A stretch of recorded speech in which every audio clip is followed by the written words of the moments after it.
Good morning to everyone. IGNOU notes for you में आपका हार्दिक स्वागत है। अगर आपने अभी तक चैनल को सब्सक्राइब नहीं किया तो प्लीज़ चैनल को सब्सक्राइब कीजिए। टेलीग्राम ग्रुप को ज्वाइन करना बिल्कुल ना भूलें, क्योंकि इस वीडियो के नोट्स मैं आपको टेलीग्राम ग्रुप में ही प्रोवाइड करता हूँ। आज हम BHIC 101 की यूनिट नंबर 15 पढ़ेंगे। अभी तक हम 14 यूनिट पढ़ चुके हैं, वो सब एक प्लेलिस्ट में है, आप जाके देख सकते हैं। एक ही वीडियो में मैं एक यूनिट कंप्लीट करने का टारगेट रखता हूँ। मगध का उदय, ये आप कुछ फोटो देख सकते हैं। मगध का मैप किस प्रकार था, ये भारत में मगध कहाँ स्थित था।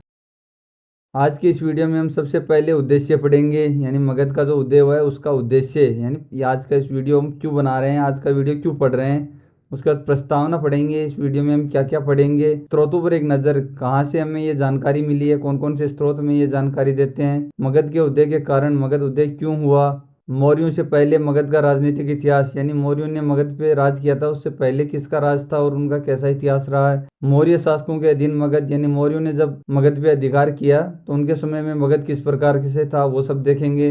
अशोक की मृत्यु के समय मगध, यानी अशोक जब मरे तब उस समय मगध की क्या स्थिति थी, ये सब चेक करेंगे। सबसे पहले हम चेक करते हैं उद्देश्य। अभी उद्देश्य क्या है, यानी आज की यूनिट पढ़ने के बाद हम ये बता सकते हैं कि मगध साम्राज्य के रूप में क्यों और कैसे विकसित हुआ। उन स्रोतों पर उल्लेख कर सकते हैं जिनकी सहायता इतिहासकार इस काल के इतिहास लेखन के लिए लेते हैं, यानी कौन से स्रोत हैं उनके बारे में भी जानकारी हो जाएगी। मौर्य शासन से पूर्व मगध के 2 शताब्दियों के राजनीतिक इतिहास का संक्षेप में वर्णन कर सकेंगे, यानी मौर्यों से पहले 2 शताब्दियों तक राजनीतिक इतिहास क्या क्या था उसके बारे में जानकारी मिलेगी।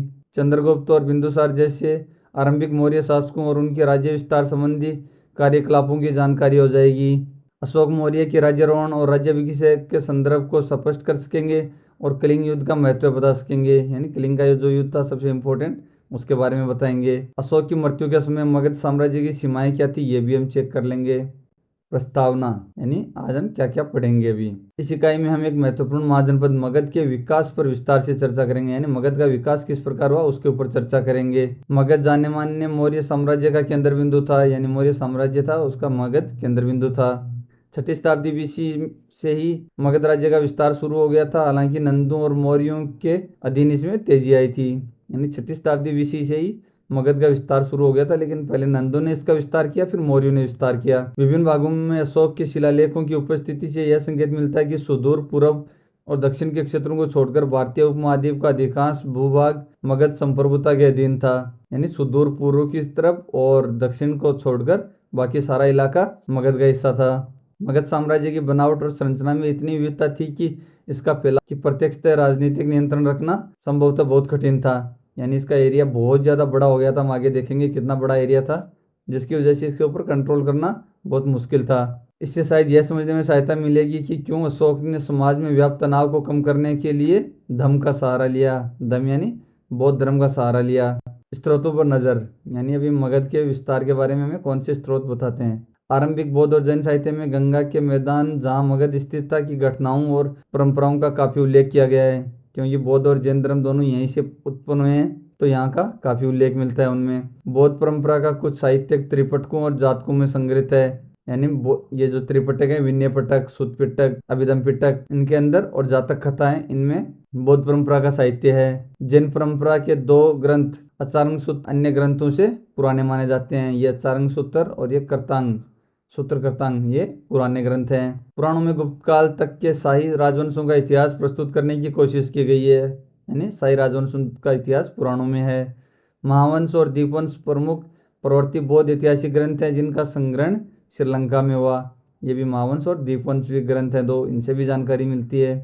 ये ग्रंथ अशोक के शासनकाल के महत्वपूर्ण स्रोत हैं, यानी अशोक के शासनकाल में ही लिखे गए श्रीलंका में, तो अशोक के शासनकाल की अच्छी जानकारी दे देते हैं। इसके अतिरिक्त दिव्यवदान भारत के बाहर तिब्बत और चीनी बौद्ध स्रोतों में सुरक्षित एक महत्वपूर्ण बौद्ध ग्रंथ है, यानी दिव्यवदान भारत के बाहर तिब्बत और चाइना में महत्वपूर्ण बौद्ध ग्रंथ है। यूनानी और लैटिन के क्लासिकल ग्रंथों से प्राप्त सूचनाएं उल्लेखनीय हैं। ये उन लोगों के लिखे यात्रा वृत्तांत हैं जिन्होंने उस समय भारत, जो क्लासिकल ग्रंथ है यूक्रेन और लैटिन में लिखे हुए हैं, जो उस समय पर भारत की यात्रा पे आए थे लोग, उन्होंने यात्रा वृत्तांत है, तो इसमें काफ़ी इंपॉर्टेंट जानकारी मिल जाती है। मैक्सथनीज का वृत्तांत हमें 1वीं शताब्दी BC के स्ट्रेबो और डियोडोरस तथा 2वीं शताब्दी CE के एरियन के यूनानी ग्रंथों द्वारा मिलता है। कौटिल्य के अर्थशास्त्र की खोज 1905 में हुई, जो मौर्य काल से संबंधित महत्वपूर्ण स्रोत माना जाता है। यानी ये कौटिल्य ने अर्थशास्त्र लिखा था। ये बहुत इंपॉर्टेंट बुक है, आज तक इंपॉर्टेंट मानी जाती है। ये मूल ग्रंथ चंद्रगुप्त के मंत्री कौटिल्य द्वारा लिखा गया था। बाद के वर्षों में अन्य विद्वानों ने इसका विस्तार और संपादन किया। यानी मूल जो कौटिल्य ने लिखी थी ये बुक, बाद में और लोगों ने भी विस्तार किया। अभिलेख और सिक्के मौर्य काल की जानकारी के अन्य महत्वपूर्ण स्रोत हैं। यानी अभिलेख और सिक्कों से मौर्य काल की और भी अच्छी जानकारी मिलती है। हालांकि इस काल के सिक्कों पर राजा का नाम अंकित नहीं है और इन्हें आहत सिक्के कहा जाता है। आहत यानी पंच मार के, यानी ठप्पा मार के सिक्के बनाते थे। आहत यानी पीट के बनाते थे। आप देख सकते हैं इनमें कहीं राजा का चिन्ह नहीं है। हालांकि इस प्रकार के पंचमार्क सिक्के लगभग 5वीं शताब्दी बीसी से ही मिलने लगते हैं, परंतु मौर्य काल में पंचमार्क सिक्के इस दृष्टि से महत्वपूर्ण थे कि वे शायद एक केंद्रीय प्राधिकरण द्वारा जारी किए जाते थे, क्योंकि उनके चिन्हों में एक रूपता थी। यानी पंचमार्क सिक्के 5वीं शताब्दी से चालू हो गए थे, लेकिन मौर्य काल में महत्वपूर्ण थे क्योंकि ये एक जैसे थे। यानी एक ही जगह से जारी किए गए थे, एक जैसे चिन्ह थे उनके ऊपर। शिलालेख चौकदा हैं, बड़े शिलालेख बड़े बड़े पहाड़ों पर या बड़े बड़े पत्थरों पर लिखे गए हैं। छोटे शिलालेख लिखे गए हैं। सात स्तंभ लेख हैं, यानी खंभे के ऊपर लेख लिखा गया है। और अन्य अभिलेख जो कागज या कहीं पत्थर पे लिखे गए हैं वो भारतीय महाद्वीप में अलग अलग जगह पर पाए गए हैं। यह अभिलेख अशोक के शासन के अंतिम चरण में मौर्य साम्राज्य के विस्तार के साक्षात प्रमाण है। यानी जहाँ जहाँ अशोक के शिलालेख मिले हैं वहाँ तक मतलब मौर्य साम्राज्य था। उत्तरी काली पुलिस किए गए बर्तनों के काल के पुरातात्विक साक्ष्य उस समय से संबंध है जब शहरों और नगरों का उदय हुआ था। पुरातात्विक साक्ष्य इस तथ्य को सामने लाते हैं कि मौर्य काल में लोगों के भौतिक जीवन में और भी परिवर्तन आए थे। पुरातत्व की सहायता से ही हम यह भी जान पाते हैं कि भौतिक संस्कृति के कई तत्व गंगा घाटी के बाहर फैलने लगे और वे मौर्य शासन से संबंधित माने जाने लगे थे। अभी हम पढ़ेंगे मगध के उदय के कारण, यानी मगध साम्राज्य है उसका उदय क्यों हुआ। 4 सबसे शक्तिशाली राज्यों में से 3 कौशल, वज्जीसंग और मगध मध्य गंगा घाटी में स्थित थे और चौथा अवंती पश्चिम में मालवा में स्थित था। ये आप देख सकते हैं यहाँ पर मगध है और मगध के पास में ये वाला कौशल है और ये वाला वज्जी है। यानी ये मध्य गंगा घाटी में तीनों शक्तिशाली के अंदर यहाँ पर स्थित थे। और एक अवंती था, वो यहाँ पर थोड़ा साइड में था। मगध को चारों ओर से घेरने वाले राज्यों में पूर्व में अंग, उत्तर में वज्जीसंग, इसके तत्काल पश्चिम में कौशल राज्य थे। ये हमने देख लिया था। मगध की पहचान वर्तमान बिहार राज्य के पटना, गया, नालंदा और शहबाद के कुछ भागों से की जा सकती है। यानी आप देख सकते हैं यहाँ पर जो बिहार का इलाका है वहीं तो मगध है। भौगोलिक रूप से मगध की स्थिति ऐसी थी कि इसके आसपास बड़े इलाकों में जलोढ़ मिट्टी वाली जमीनें थी। यह भूमि काफी उपजाऊ साबित हुई और लोहे के औजारों की मदद से धान के विभिन्न किस्मों को उगाया जाने लगा। यानी लोहा था तो धान की अलग अलग किस्में उपजाई जाने लगी। इसने किसानों को पर्याप्त अधिशेष पैदा करने में सक्षम बनाया, जिसने करों की मात्रा को बढ़ाया। यानी किसानों के पास एक्स्ट्रा उपज होने लग गई तो वो अभी राज्य को ज्यादा कर देने लग गए, तो राज्य शक्तिशाली बन गए। मगध को पूर्व दिशा के क्षेत्रों से प्राप्त हाथियों की आसान आपूर्ति का भी लाभ था। यानी पूर्व साइड से हाथी मिल जाते थे मगध को। वास्तव में मगध उन कुछ क्षेत्रों में से एक था जिन्होंने युद्धों में बड़े पैमाने पर हाथियों का इस्तेमाल किया था, क्योंकि इनको आसानी से हाथी मिल जाते थे और हाथियों का इस्तेमाल करते थे। ग्रीक यानी यूनानी स्रोतों के अनुसार नंदो ने 6000 हाथियों की सेना कायम की थी। 6000 हाथियों की सेना बहुत बड़ी सेना होती है उस टाइम पर। मगध के वैदिक और गैर वैदिक लोगों का एक सुखद मिश्रण था, जिनका दृष्टिकोण रूढ़िवादी वैदिक समाजों की तुलना में अलग था। दिलचस्प बात यह है कि मगध की प्राचीनतम राजधानी राजगृह यानी गिरिवर्ज नदी के दक्षिण में स्थित थी और राजगृह 5 पहाड़ियों से घिरा हुआ और अवैध साबित हुआ। यानी ये आप देख सकते हैं राजगृह का नक्शा है, यानी आज की फोटो ली गई है राजगृह की। प्रारंभिक मगध नरेश ने गंगा घाटी के सबसे उपजाऊ मैदानों को अपनी राजधानी के रूप में नहीं चुना, बल्कि उसे अपेक्षाकृत एक अलग थलग क्षेत्र में बनाया। मगध की राजधानी हालांकि पाटलिपुत्र मूल रूप से पाटलिग्राम में स्थानांतरित कर दी गई, जो गंगा, गंडक, सोन और पुनपुन जैसी कई नदियों के संगम पर स्थित था। नदियों से घिरा होने के कारण यह भूमि अभेद हो गई, जिससे वास्तव में यह जलदुर्ग के रूप में काम कर रही थी। जलदुर्ग यानी जिसके चारों ओर नदी होती है और बीच में टापू पे दुर्ग बना होता है, तो उसके ऊपर आक्रमण इतना आसान नहीं होता है क्योंकि चारों ओर पानी होता है। वैसे ही इनकी राजधानी भी चारों ओर से नदियों से घिरी हुई थी, तो उसके ऊपर आक्रमण आसान नहीं था। मौर्यों के अंतर्गत पाटलिपुत्र मगध की राजधानी बन गई थी। मगध को विभिन्न क्षेत्रों से जोड़ने और नदी में भारी परिवहन को संभव बनाने के लिए नदी में रूप में कार्य किया। मगध और अवंती जैसे राज्यों की लोहे के खनन क्षेत्रों तक पहुंचने इन्हें न केवल युद्ध के लिए अच्छे हथियारों का उत्पादन करने में सक्षम बनाया, बल्कि कृषि व्यवस्था के विस्तार को सुविधाजनक बनाया और इस प्रकार करों के रूप में पर्याप्त अधिशेष के उत्पादन में भी मदद मिली। जैसा मैंने पहले भी बताया था कि लोहे के खनन तक आसानी से पहुंच हो गई, तो युद्ध के लिए हथियार भी मिल गए और कृषि उत्पादन के लिए हथियार भी मिल गए, अच्छे औजार मिले। इससे कृषि में ज्यादा उत्पादन हुआ तो अधिशेष उत्पादन से राज्यों को फायदा हुआ। मगध एक ऐसे क्षेत्र में स्थित था जिसमें इमारती लकड़ी की प्रचुरता थी। यानी यहाँ पर आप देख सकते हैं इमारती लकड़ी होती है, वहाँ पर मगध में इमारती लकड़ी बहुत ज़्यादा थी। इमारती लकड़ी का उपयोग आसानी से नावों के निर्माण के लिए किया जा सकता था, जिसके द्वारा मगध की सेना पूर्व और पश्चिम में आगे बढ़ सकती थी। यानी इमारती लकड़ी से नाव बना लेते थे और नदी से पूर्व और पश्चिम में आगे बढ़ सकते। मौर्यों से पहले मगध पर किस किस का राज था, कैसा था? 6ठी-5वीं शताब्दी बीसी के दौरान बिंबिसार के नेतृत्व में मगध मध्य गंगा मैदान के प्रमुख दावेदार के रूप में तेजी से उभरा था। यानी ये बिंबिसार है, इसके राज में मगध तेजी से उभरा था। बिंबिसार बुद्ध का समकालीन था, जो मगध का महत्वपूर्ण शासक था। ये बुद्ध के समकालीन थे। राजनीतिक दूरदर्शिता का परिचय देते हुए उसने कौशल के राजघराने से वैवाहिक संबंध स्थापित किया और काशी का एक जिला दहेज के रूप में मिला था। यानी इन्होंने कौशल के साथ वैवाहिक संबंध बना लिए थे।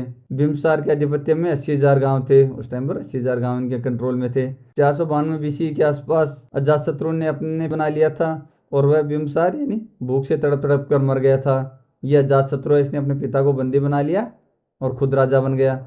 मगध के नए राजा की आक्रामक नीति अपनाई और अपने राज्य क्षेत्र का विस्तार किया।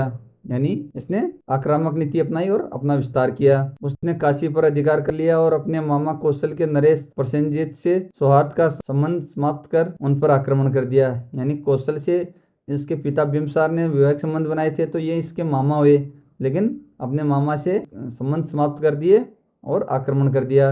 गंगा के दक्षिण तक फैला हुआ वज्जी गणराज्य अजातशत्रु के आक्रमण का अगला निशाना बना। यानी वज्जी को कंट्रोल में ले लिया।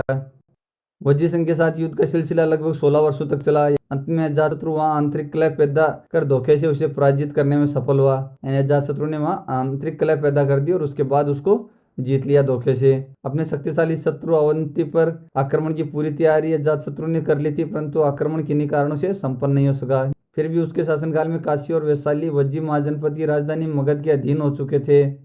इस प्रकार मगध गंगेय प्रदेश में शक्तिशाली राज्य माना जाने लगा था। अजातशत्रु ने 492 से 460 बीसी और उज्जैन 460 से 444 बीसी तक राज किया था। ये उज्जैन है।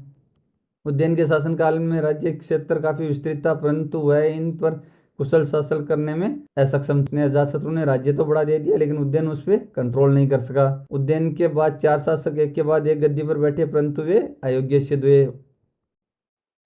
413 बीसी में बनारस का जो राज्यपाल था शिशुनाग, उसको राजा नियुक्त किया गया। शिशुनाग वंश ने थोड़े समय तक राज्य किया और महान पद्मनंद ने राज्य पर अधिकार कर नंदवंश की शुरुआत कर दी। इसने थोड़े टाइम राज किया था शिशुनाग ने, तब तक महापद्मनंद ने आक्रमण करके उसको जीत लिया और नंदवंश की शुरुआत कर दी। 326 बीसी उत्तर पश्चिम भारत पर सिकंदर के आक्रमण के समय मगध और लगभग संपूर्ण गंगा के मैदान पर नंदवंश का शासन था। यानी 413 बीसी से लेके 326 बीसी तक आते आते नंदवंश का बहुत बड़ा क्षेत्र बन गया था। वहां पर ऐतिहासिक काल यहीं से शुरू माना जाता है। इस कारण नंदू को कभी कभी भारत का प्रथम साम्राज्य निर्माता भी कहा जाता है, क्योंकि ऐतिहासिक काल यहीं से शुरू हुआ है, तो साम्राज्य निर्माता यही है। उन्हें केवल मगध का राज्य विरासत में मिला था। उसके बाद उन्होंने उसकी सीमा को और विस्तार किया। यूनानी ग्रंथों के अनुसार नंदू के पास विशाल सेना थी, जिसमें 20,000 घुड़सवार, 2 लाख पैदल सैनिक, 2,000 रथ और 3,000 हाथी थे। इस बात के भी संकेत मिले हैं कि नंदू के संबंध दक्कन और दक्षिण भारत से भी थे। यानी नंदू ने दक्षिण भारत में भी संपर्क था। राजा खारवेल की हाथी गुम्फा अभिलेख में इस बात के संकेत हैं कि कलिंग यानी आधुनिक उड़ीसा के कुछ हिस्सों पर, यानी हाथी गुम्फा है, इसके ऊपर ये शिलालेख लिखे गए।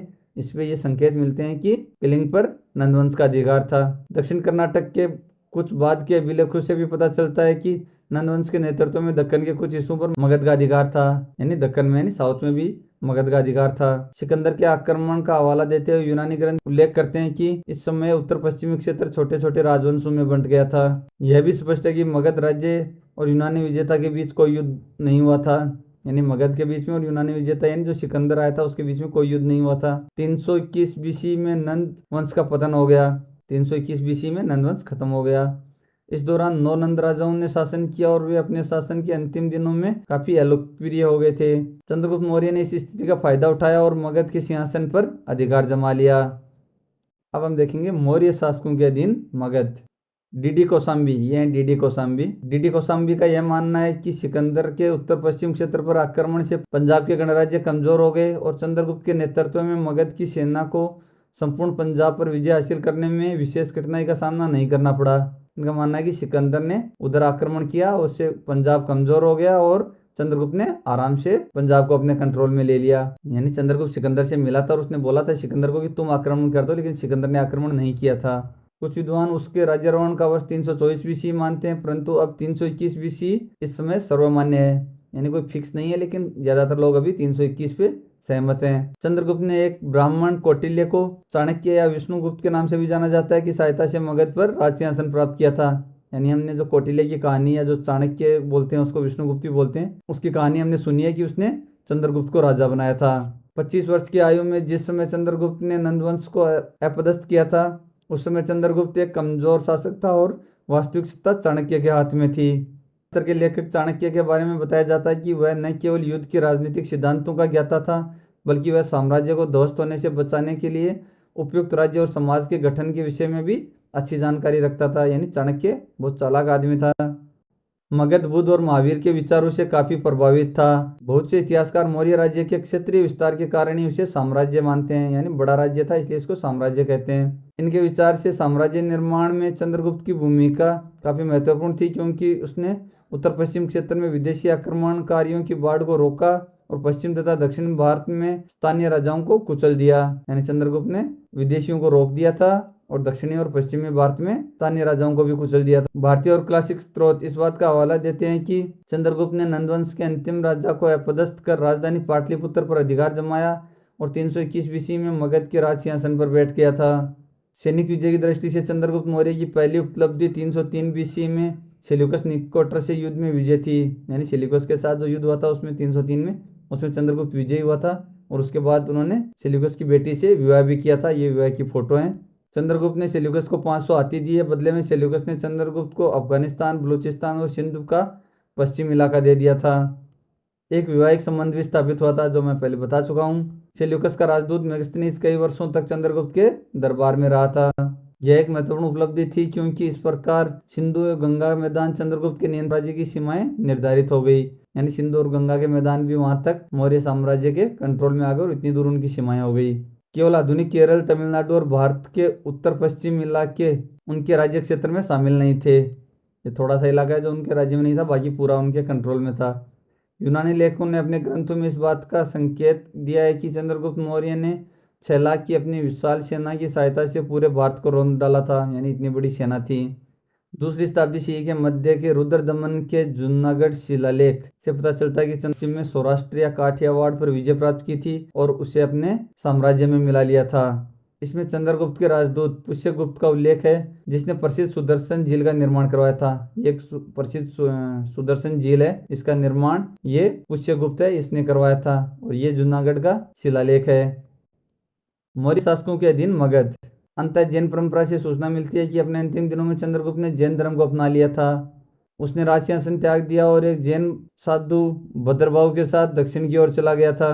दक्षिण कर्नाटक में स्थित जैन तीर्थ में उसने अपने अंतिम दिन बिताए और एक कट्टर जैन की तरह भूखे रहकर धीरे धीरे प्राण त्याग दिए। यानी चंद्रगुप्त के बारे में बता रहे हैं ये सब चीजें। चंद्रगुप्त का पुत्र बिंदुसार 297 बीसी में गद्दी पर बैठा। ये बिंदुसार है, 297 में गद्दी पर बैठे।